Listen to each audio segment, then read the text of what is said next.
በራያ አላማጣ መረዋ ንዑስ ወረዳ በነሐሴ 4 ቀን ከጠዋቱ 2 ሰዓት ላይ በተሰነዘሩ 4 ዙር የድሮን ጥቃቶች ትምህርት ቤቶችና ተሽከርካሪዎች መመታታቸው ሲሰማ፣ በሸዋ ምድር ደግሞ በፋኖና በመንግስት ኃይሎች ፍልሚያ መሃል የወደቁ ንጹሃን አሰቃቂ ጣፋንታ የካናዳውን ዘ ግሎባል ኤንድ ሜይል ጋዜጣ ትኩረት ስቧል። ዝርዝሩን ወደ እናንተ እናደርሳለን።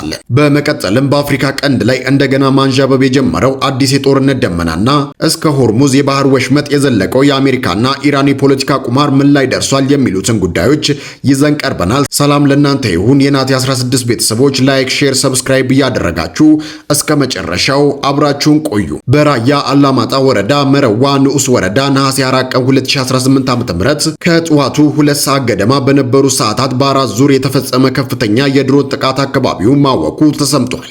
ጥቃቱ ያነጣጠረው በመረዋ አንደኛና ሁለተኛ ደረጃ ትምህርት ቤት ግቢ ውስጥ በችግኝ ጣቢያው በዋርካ ዛፍ ስር እንዲሁም ማይ ሃርማዝ በተባለው ስፍራ በተደረገው በነበሩ ተሽከርካሪዎችና በቡድን በተሰባሰቡ ታጣቂዎች ላይ እንደሆነ ከአካባቢው የሚወጡ መረጃዎች አመላክተዋል። እንደ መረጃው ምንጮች ገለጻ ከሆነ ጥቃቱ በተፈጸመበት ወቅት የጥቃቱ ኃይሎች በግመል ተጓጉዘው የመጣላቸውን የጦር መሳሪያ ስንቅና ትጥቅ በክፍል ደረጃ ተከፋፍለው ከመረዋ ትምህርት ቤት ጭነው ለመውሰድ በዝግጅት ላይ ነበሩ። በተለይም አርሚ 26 በሚባል መጠሪያ የሚንቀሳቀሱት እነዚህ ታጣቂዎች ላይ የተቃጣው ጥቃት ድንገተኛ መሆኑ የተገለጸ ሲሆን በጥቃቱ በርካታ ቁጥር ያላቸው አካላት ላይ ከባድ ጉዳት መድረሱ ተነግሯል። በጥቃቱ የተጎዱትን ለማንሳትና ለመርዳት በርካታ ተሽከርካሪዎች ወደ አላማጣ ሆስፒታል ሲመላለሱ እንደነበር የተገለጸ ሲሆን በአቅራቢያው በሚገኙ የመረዋ ቤተክርስቲያን ዋሻ ውስጥም ጊዜያዊ የሕክምና ቦታ አዘጋጅተው የመጀመሪያ እርዳታ ለመስጠት ጥረት ሲደረግ መቆየቱም ታውቋል። በአካባቢው አሁንም ቢሆን የድሮን አሰሳዎችና ከፍተኛ የጦር ዝግጅቶች እየተደረጉ መሆኑን የሚያመላክቱ ተደጋጋሚ መረጃዎች እየወጡ ባሉበት በዚህ ወቅት ድርጊቱን ተከትሎ በፖለቲካው መስክ በኩል የተለያዩ ምላሾች እየተሰጡም ይገኛሉ።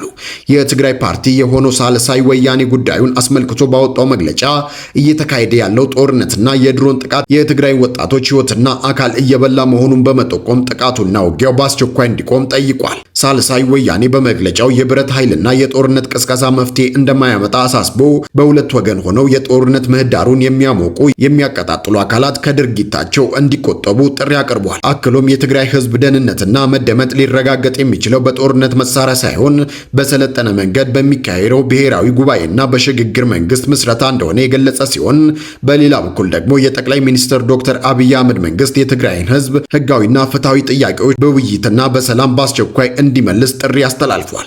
በራያ አላማጣና በሌሎች የድንበር አካባቢዎች እየታየ ያለው ወታደራዊ እንቅስቃሴና የድሮን ጥቃት በቀጣይ የነገሮችን አቅጣጫ ወዴት እንደሚያመራና የሰላም ጥሪዎችም በኃይል አሰላለፍ ዘንድ ምን ያህል ተሰሚነት እንደሚያገኙ ወደፊት የሚታይ ይሆናል። ወደ ሌላ የዜና ዘገባችን ስናልፍ በአማራ ክልል እየተካሄደ ያለው ውስብስብ የጦርነት ገጽታና በንጹሃን ላይ እየደረሰ ያለው ጉዳት በዓለም አቀፍ ደረጃ ትኩረትን ስቧል። መቀመጫውን ካናዳ ያደረገው ታዋቂው ዘ ግሎባል ኤንድ ሜይል ጋዜጣ በቅርቡ ይዞት የወጣው የፎቶ ዳሰሳ ሪፖርት በአማራ ክልል እየተካሄደ ያለው ውስብስብና አሰቃቂ የጦርነት ገጽታ ዳግም የዓለም አቀፉ ማህበረሰብ ትኩረት እንዲሆን አድርጎታል። የፎቶ ጋዜጠኛው ሲግፍሪድ ፎዶላ ሌሎች በርካታ የውጭና የሀገር ውስጥ ጋዜጠኞች ለመድረስ በሚቸገሩባቸው የሸዋ ምድር በተለይም በማጀቴ አካባቢዎች በአካል በመገኘት ባደረገው ቅኝት በግጭቱ መካከል አናት ላይ የወደቁትን ንጹሃን ዜጎች ዕጣ ፈንታ የወደሙ መሰረተ ልማቶችን በምስልና በቃል አስደግፎ አቅርቦታል። ይህ የፎቶ አተታ ዋና ትኩረቱ ያደረገው በአካባቢው በሚንቀሳቀሱ የአማራ ፋኖ ታጣቂዎችና በሰዎች ሕይወት ላይ እየደረሰ ባለው ጉዳት ላይ ነው። ጋዜጠኛው በሸዋ የፋኖ ወታደራዊ ዘመቻዎች አካባቢ ከሚንቀሳቀሱት እንደ አሰለፍ ደስታ ካሉ ታጣቂ አዛዦች ጋር በመነጋገር የሰበሰበውን መረጃ ይፋ አድርጓል። የታጣቂ ቡድኑ አመራሮች የመንግስት ሰራዊት በሲቪሎች ላይ ያለምንም ልዩነት ጥቃት ያደርሳል፣ ሰዎችን በማንነታቸው ምክንያት ያስራል፣ እንዲሁም በትምህርት ቤቶች፣ በሆስፒታሎችና በሃይማኖታዊ በዓላት ላይ የድሮን ጥቃት ይሰነዝራል ሲሉ ይከሳሉ። በሌላ በኩል ግን ጋዜጠኛው በአካል ባያገኛቸውም የመንግስት ወገኖችን የሀገር መከላከያ ሰራዊቶች ከዚህ ቀደም በተደጋጋሚ እንደሚገልጹት የጦር ኃይሉ የሚወስደው እርምጃ ህግና ስርዓትን ለማስከበር እና ህገወጥ ታጣቂዎችን ለመደምሰስ ያለመ እንጂ ንጹሃንን መከታ ያደረገ አይደለም። መንግስት ታጣቂዎች የህዝብ መገልገያ ቦታዎችንና ንጹሃንን ለከበታና ለሽፋን በመጠቀም ለጉዳት ይዳርጋሉ ሲል እንደሚከስ ይታወቃል። የዚህ አይነት የእርስ በእርስ ውንጀላና እርስ በእርሱ የሚጋጭ ዘገባ ደግሞ የጦርነቱን እውነተኛ መልክና የንጹሃንን ጉዳት መጠን በግልጽ ለመረዳት አዳጋች የሚያደርገው ተጨባጭ እውነታ ነው። ጋዜጠኛ ሲግፍሪድ ሞዶላ በዘገባው ውስጥ ያካተተው የ27 ዓመቷ ፍቅር አደላይነ ታሪክ ግን የዚህ ግጭት አሰቃቂ ሰለባዎች ገጽታ ማሳያ ሆና ቀርባለች።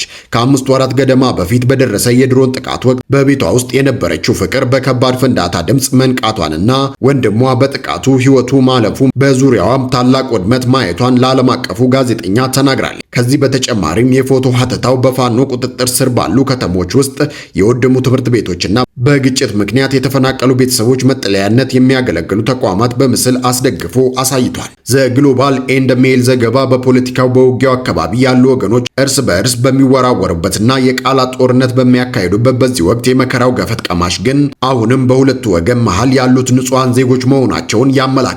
የጦርነቱ ማብቂያ አለመለየት በትምህርት በጤናና በሃይማኖታዊ ተቋማት ላይ የደረሰው ውድመትና የሰብአዊ መብቶች ጥሰት ውንጀላዎች በየቀኑ እየጨመሩ መሄዳቸው የአካባቢውን ሕዝብ የነገ ተስፋ ጨለማ አልብሶታል። በሀገር ውስጥ የጦርነቱ ማብቂያ አለመታየትና የንጹሃንን ተስፋ እያጨለመ ባለበት ሁኔታ በአፍሪካ ቀንድ ሰማይ ላይ ደግሞ አዳዲስ የጦርነት ደመናዎች፣ የቀጠናዊ ግጭት ስጋቶች እንደገና ማንዣበብ ጀምረዋል። በአፍሪካ ቀንድ ሰማይ ላይ የጦርነት ደመና እንደገና እያንዣበበ ነው።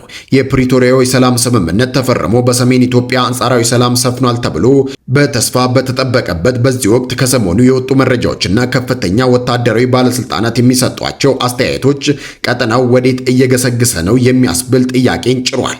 የቀድሞ የጦር አዛዥ አምባሳደር ጄኔራል ባጫ ደበሌ ይፋ ባደረጉት ወቅታዊ ትንተና የሀገሪቱ የትዕግስት ጥግ ማብቃቱን ጠቁመዋል።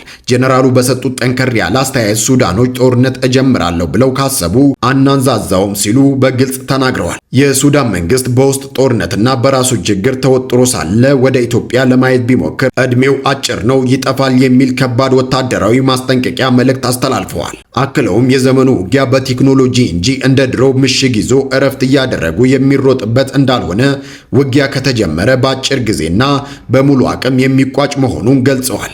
ይህ በእንዲህ እንዳለ የጄኔራሉ ትንተና ትኩረት ያደረገው በሱዳን ድንበር ላይ ብቻ አይደለም። በሰሜኑ የአገሪቱ ክፍል በኤርትራ መንግስትና በህወሓት ውስጥ ይገኛል በተባለ ጽንፈኛ አንጃ መካከል አዲስ ጥምረት መፈጠሩን፣ ይህም ለኢትዮጵያ ብሔራዊ ደህንነት ከባድ ስጋት መሆኑን ጽሑፉ ያመላክታል። እንደ ትንተናው ከሆነ ኦገስት 3 ቀን 2026 የኤርትራ ከፍተኛ የጦር አዛዦች ድንበር ጥሰው ወደ ዛላምበሳ ከተማ በመግባት ባንዲራ ማውለበለባቸውንና ከ3 ቀን በኋላ ደግሞ ታንኮችንና ከባድ የጦር መሳሪያዎችን ያካተተ የኤርትራ ጦር ወደ ትግራይ ክልል መግባቱ ተገልጿል።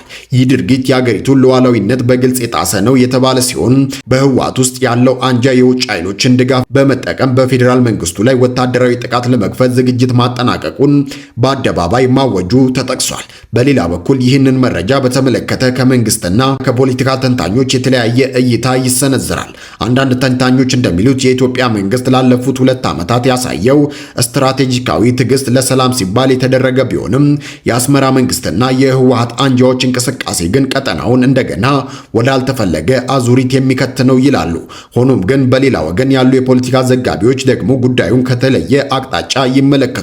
በሁለቱም በኩል የሚሰሙት የጦርነትና የዛቻ ንግግሮች የፖለቲካ ቁማርና የኃይል ሚዛን የበላይነትን ለመያዝ የሚደረጉ ሽኩቻዎች ናቸው ሲሉ ይከራከራሉ። የኤርትራም ሆነ የኢትዮጵያ መንግስት በውስጥና በውጭ ፖለቲካዊ ጫናዎች ውስጥ የሚገኙ በመሆናቸው የሚያወጡት መግለጫዎች የህዝብን ትኩረት ለማግኘት ወይንም የዲፕሎማሲ የበላይነትን ለማግኘት የሚደረጉ እንቅስቃሴዎች ሊሆኑ እንደሚችሉ ይጠቁማሉ። አምባሳደር ጄኔራል ባጫ በመጨረሻ ማስጠንቀቂያቸው የኤርትራ ጦር ከኢትዮጵያ ግዛት ካልወጣ ኢትዮጵያ ራስን የመከላከል ህጋዊ መብቷን ለመጠቀም እንደምትገደድና ይህም በራሷ በኤርትራ ውስጥ እስከ መንግስት መፍረስ የሚያደርስ ቀውስ ሊፈጥር እንደሚችል ገልጸዋል።